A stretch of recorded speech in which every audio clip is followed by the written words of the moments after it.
안녕하세요, 백쌤입니다.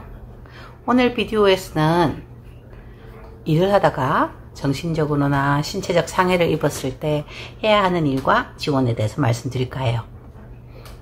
근무 중에 정신적이나 신체적 상해를 입는 경우 단계별로 꼭 해야 되는 일이 있습니다.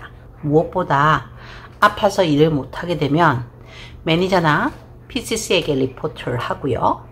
근무구역지에 마치는 시간을 바꾸고 응급실을 가든 병원을 가든 집에 가면 됩니다. 본인의 상태를 잘 살펴야 합니다. 남은 사람 걱정하면 안 됩니다. 그건 남은 팀원들에게 있어서 불평거리가 아니에요. 아픈 사람은 일을 못하는 게 마땅하고요. 당연히 가서 쉬어야 되는 거예요. 치료를 받고 get better 해주는 거예요. 내가 지금 가면 나머지 일은 멤버는 이건 아픈 사람이 신경 쓸 일이 아니에요. 매니저랑 스태핑 차원에서 해결해야 하는 문제입니다. 오버타임을 부르든 코드 10을 하든 일할 사람을 찾아서 메꾸는 거, 그게 그 사람들 일이에요. 제가 이 말씀드리는 이유를 아시겠죠? 한국에서 일할 때 많이 겪었었어요. 아픈 게 죄인 거, 지금은 안 그러길 바랍니다. 아픈데 무슨 일을 합니까? 간단하게 인계 줄 거 있으면 주고 집에 가든 병원을 가든 하면 됩니다. 단 사건 당시 시간, 장소, 상황, 증인, 그러니까 동료 이름, 그리고 보고를 받은 상사 이름 등을 알아두면 워크세이프와 워크플레이스 헬스에 리포트할 때 도움이 됩니다. 제일 먼저 연락해야 할 곳이 워크플레이스 헬스입니다. 물리적, 신체적, 그러니까 정신적 상해와 바늘에 찔리거나 환자의 책에 노출되는 경우도 연락하는 곳입니다. 제가 HIV 포지티브, 그러니까 AIDS 환자죠. 옆에서 이렇게 물리치료사를 돕다가 환자에게 꼽혀있던 게 드레이닝 빠지면서 피가 제 얼굴이랑 몸에 뿌려진 적이 있거든요. 안경을 썼지만 피가 좀 눈에 들어갔었고요. 그리고 피로 목욕을 한 경우라서 바로 아이스테이션에 가서 눈 씻고 옷 다 버리고 샤워하고 했지만 워크플레이스 헬스에 소속되어 있는 오큐페이션 널스가 담당이 되어서 이제 피검사라든가 진료 등을 관리했어요. 레트로바이오 메디케이션 먹고 1주, 3주, 3개월, 6개월, 1년 이렇게 피검사를 계속해서 팔로우업을 해줍니다. 별일이 다 생겼어요. 아무튼 최대한 빨리 워크플레이스 헬스에 전화를 합니다. 근무 시간이 아닌 경우 이름과 전화번호, employee number 일하는 곳, 그리고 어떤 문제인지 녹음을 하면 다음날 비즈니스 아워에 전화가 옵니다. 상세한 상황을 물어봐요. 그러면 알려주면 대신 기록을 해주고요.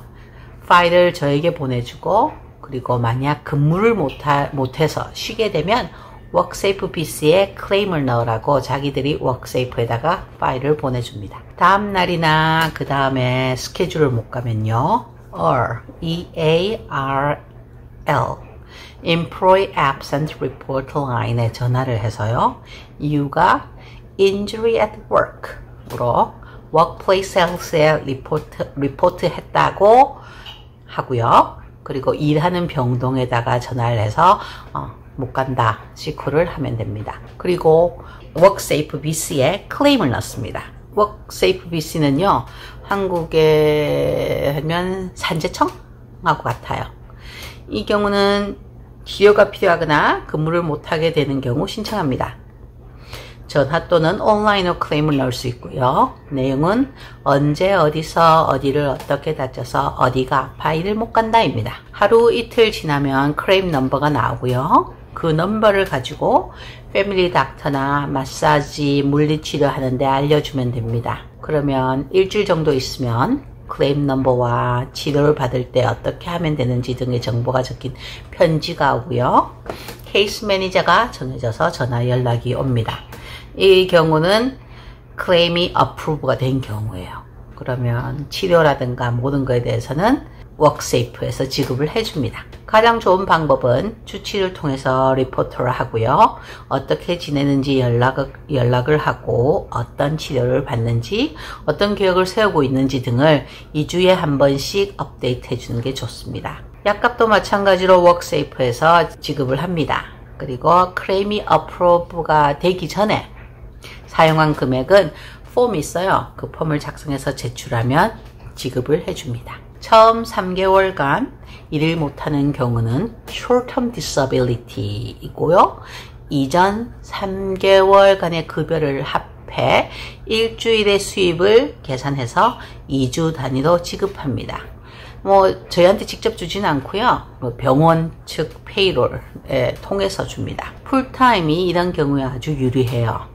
캐주얼은 수입이 일정하지 않고 적은 경우도 있기 때문에 아무래도 받는 금액이 적을 수 있어요. 문제는 간호사는 급여가 많은 편이라서 100% 다 받지는 못하고요. 워크세이프에서 주는 맥시멈 금액을 받습니다. 3개월 이상을 넘어가면 롱텀 디서빌리티가 되어서 1년 전 세금 신고한 금액을 기준으로 받게 되는데요. 이것도 직접 거는 것만 못하지만 대략 풀타임인 저의 경우 2주에 한 2,000불 정도 받아요. 이게 맥스 금액이에요. 그나마 텍스 프리 인컴입니다. 물리치료와 마사지는 워크세이프에서 지원하지만 침이라든가 한의원 치료는 인정하지 않는 게 좀 단점이에요.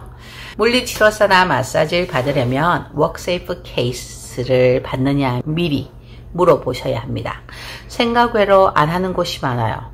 왜냐면 요구사항이 많대요. 아니면 워크세이프 웹사이트에 등록된 곳을 보시고요. 연락하시는 것이 좋습니다. 정신적인 트라우마의 경우 워크세이프가 정해주는 정신과 의사와 어세스먼트를 위한 진료를 받아야지 인정을 해줘요. 워크세이프 케이스 매니저가 전화를 하더니 정말 미안해 하면서 자기네 정신과 의사와 진료를 해야 된다고 하더라고요. 너무 힘들 것 같으면 언제든지 멈춰도 된다. 하지만 정말 중요하니까 괜찮느냐고 조심스럽게 묻더군요. 아무래도 트라우마 부분이 있으니까 조심스러울 수밖에 없다고 하더라고요. 최대한 편의는 봐줬습니다. 그리고 2주 이상 정상 근무로 돌아가지 못하는 경우 EDMP, Enhanced Disability Management Program이라는 것을 알려주면서 Workplace Health의 Short-Term Case Manager가 전화가 와요. EDMP에 대해서 설명해주고요. 파일을 보내줍니다. 그리고 개인정보 관련 동의서를 보내달라고 해요. 이 기관은 재활이 필요한지 그리고 어떤 치료가 얼마나 더 필요한지를 파악하고요. 안전하게 근무지로 돌아올 수 있게 돕는 프로그램이라는 GRTW, Gradual Return to Work, 이 프로그램을 워크세이프 그리고 병원 그리고 간호노조와 같이 조인해서 의논하고 시작하게끔 합니다. 본인도 포함되죠. GRTW는 현장에서 너무 떠나 있지 않게 하고요. 이게 재활을 돕는 프로그램이에요. 최소한 할 수 있는 일만 하는 4시간짜리를 시작해서요.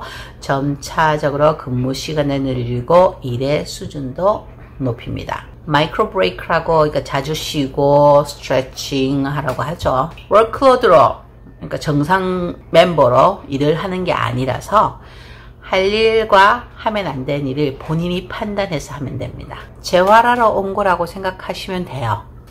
4시간, 6시간, 8시간, 10시간, 12시간. Supernumerary,에서 regular work로 증가시키는데 만약 힘들고 아프면 바로 일을 멈추고요. 주치나 패밀리 닥터를 찾아가서 치료에 전념해야 합니다. 절대 무리하면 안 돼요. 매일 어땠는지 할만했는지 등의 그러니까 셀프 리포트 폼을 작성해서요. 케이스 매니저와 어떻게 하고 있는지 2주마다 리포트를 팩스로 보내고요. 문제가 있으면 연락을 합니다. 한 달, 2달 정도 프로그램인데 상황에 따라 바뀔 수가 있어요. GRTW 이 프로그램 동안은요. 워크세이프에서와 병원에서 이렇게 나누어서 급여를 줍니다. 제가 2년 전에 일하다가 허리를 다쳐서 수술 날짜 잡기까지 기다리는 동안 4시간짜리 슈퍼뉴머리 GRTW를 했어요. 그러니까 뭐 가서 환자들하고 하이 하고 IV 놔주고 뭐 수술 후에는 2달간 점차적으로 근무 시간을 늘리는 걸로 해서요. 마지막에 정상 근무로 돌아왔었습니다. 케이스 바이 케이스죠. 하지만 이번 PTSD의 경우는 신체보다 정신적인 부분이어서요. 우선 상해로 신청을 했지만 그 다음을 어떻게 해야 될지 제가 몰랐었어요. 집에 와서 펑펑 울기 시작했고 palpitation, 이렇게 심장이 벌렁벌렁 되죠. 두통, 불안 등이 나타났고요. 그 환자가 어떻게 할 수 없다는 걸 머리로는 알지만 좀 무서웠었어요. 울집에 쳐들어올 것 같고 자꾸 그 환자가 한 말이 떠오르고 뭐 악몽을 꿔서 잠도 좀 못 잤고요. 3일 데이 근무에 4일이 오프였기 때문에 우선 워크플레이스에 연락을 해서 상태를 알렸고요. 워크세이피스에 연락해서 클레임했습니다. 담당 의사한테 연락해서요. 약속도 잡았고요. 그리고 이 다음엔 어떻게 해야 될지 모르겠더라고요. 저도 막막하고 자꾸만 나는 이상하고 자꾸 나쁜 생각만 나는데 뭘 해야 될지도 모르겠고 그랬더니 워크플레이스에서 담당자가요. 아무래도 urgent하게 급하게 상담이 필요할 것 같다면서 Critical Incident Stress Management 프로그램을 그 담당자 연계를 해줬습니다. CISM. 이 프로그램은요. 그룹이나 1대1로 이제 겪은 상황이나 현재 상태에 대해서 이야기를 할 수 있고 들어볼 수 있고 그리고 스트레스 관리에 대해서 도움을 주는 그 병원 직원들을 위한 프로그램입니다. 코비드 덕에 버추얼 약속을 잡았고요. 이제 카운셀링을 버추얼로 다 할 수 있었습니다. 머리로는 알고 있지만 그 상황에서는 스스로가 컨트롤이 안 된달까요? 그래도 다행스럽게 매주 카운셀링 하면서 점점 안정되는 걸 느낄 수 있었어요. 그리고 추가로 CBT, 그러니까 Cognitive Behavior Training, 이 프로그램을 온라인으로 하는 것을 등록을 해줘요. Starling Mind라고요. 이 프로그램 이름인데 웹사이트 Build Based Resilience Mind라고 돌아갈 수 있게끔 마음이 몰래 이전에 안정된 상태로 도와주는 웹 프로그램이었어요. 매일 그 짧은 비디오를 보면서 무드를 어떻게 개선시키는지, anxiety level lower 시키는지, 그리고 decrease the sadness, build confidence 등을 하는 방법을 배울 수 있게 도와줍니다. 어떻게 assessment하고 기록하고 그리고 얼마나 anxious한지, worried한지, sad한지, depressed 할 때를 스스로 파악할 수 있게, 알 수 있게 해주고요. 같거나 비슷한 상황인 이들과 온라인상에서 서로 이렇게 얘기하고 돕고 이해할 수 있게 나만 그런 게 아니란 걸 알게 해주거든요. 이것도 다 프리입니다. 4주 후에 정상 근무를 할 수 있게 되었고요. 저 자신에 대해서 많이 알게 된 기회도 되었던 것 같습니다. 그 외에 이렇게 12월이 끝났는데 새해 시작한 지 얼마 안 됐는데 또 다쳤습니다. 코비드 때문에 확진자들이 집안에서 다쳐서 오니 이번에 300파운드에 가까운 환자만 6명이 있었어요. 제가 플롯 너스로 이렇게 제 어사이먼트가 플롯 너스로 덩치가 작은 에이시안 신규 간호사들을 돕다가 제 몸이 축이 났어요. 올해 계획이 다치지 말자인데 벌써 다치다니 물리치료 중입니다. 텐서 메고 빨리 좋아지면 좋겠습니다. 자, 다들 건강하세요. 건강이 최고입니다.